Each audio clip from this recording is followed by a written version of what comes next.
Jésus dit: Encore un peu de temps pour se voir, ensuite vous ne me verrez plus. Et ensuite, encore un peu de temps, et puis vous me verrez. Vous murmurez entre vous et dans votre cœur. Écoutez une parabole, la dernière de votre maître. Quand une femme a conçu et arrive à l'heure de l'enfantement, elle est dans une grande affliction, car elle souffre et gémit. Mais quand son petit enfant est venu au jour et qu'elle le serre sur son cœur, toute peine cesse et la tristesse se change en joie parce qu'un homme est venu au monde. Ainsi pour vous, vous pleurerez et le monde rira de vous, mais ensuite votre tristesse se changera en joie, une joie que le monde ne connaîtra jamais. Vous êtes triste maintenant, mais quand vous me reverrez, votre cœur deviendra plein d'une joie que personne n'aura plus le pouvoir de vous ravir, une joie tellement pleine qu'elle estompera tout besoin de demander à la fois pour l'esprit et pour le cœur et pour la chair. Vous vous repaîtrez seulement de ma vue, oubliant toute autre chose. Mais justement, à partir de ce moment-là, vous pourrez tout demander en mon nom, et cela vous sera donné par le Père pour que vous ayez toujours plus de joie. Demandez, demandez, et vous recevrez. L'heure vient où je pourrai vous parler ouvertement du Père. Ce sera parce que vous aurez été fidèles dans l'épreuve, et tout sera surmonté. Votre amour sera parfait du fait qu'il vous aura donné la force dans l'épreuve. Et ce qui vous manquera, je vous l'ajouterai en le prenant de mon immense trésor et en disant: Père, tu le vois, ils m'ont aimé en croyant que je suis venu de toi. Descendu dans le monde, maintenant je le quitte, et je vais au Père, et je prierai pour vous. Oh, maintenant tu t'expliques. Maintenant, nous savons ce que tu veux dire, et que tu sais tout, et que tu réponds sans que personne t'interroge. Vraiment, tu viens de Dieu. Vous croyez maintenant, à la dernière heure?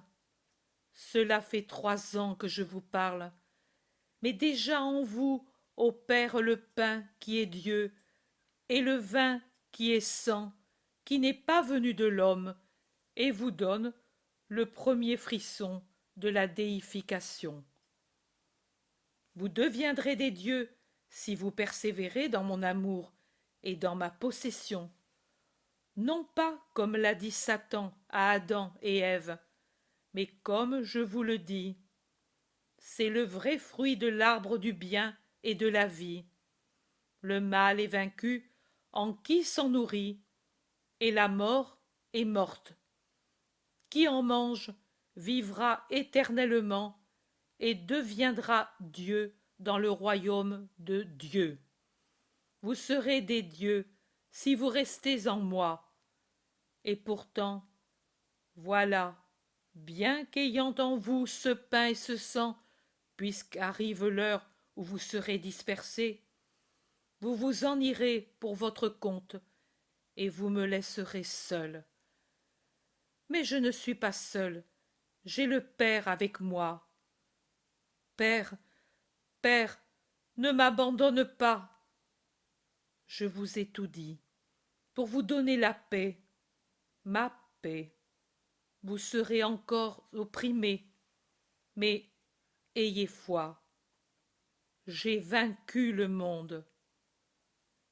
Jésus se lève, ouvre les bras en croix, et dit avec un visage lumineux la sublime prière au Père.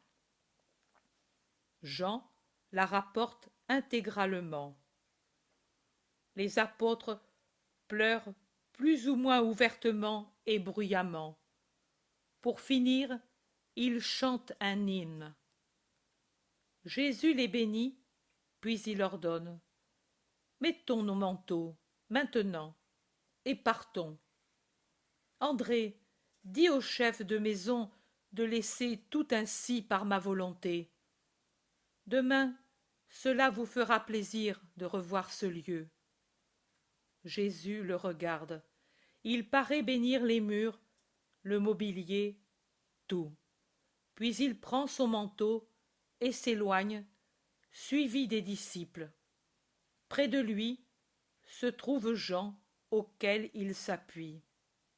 « Tu ne salues pas la mère ?» lui demande le fils de Zébédée.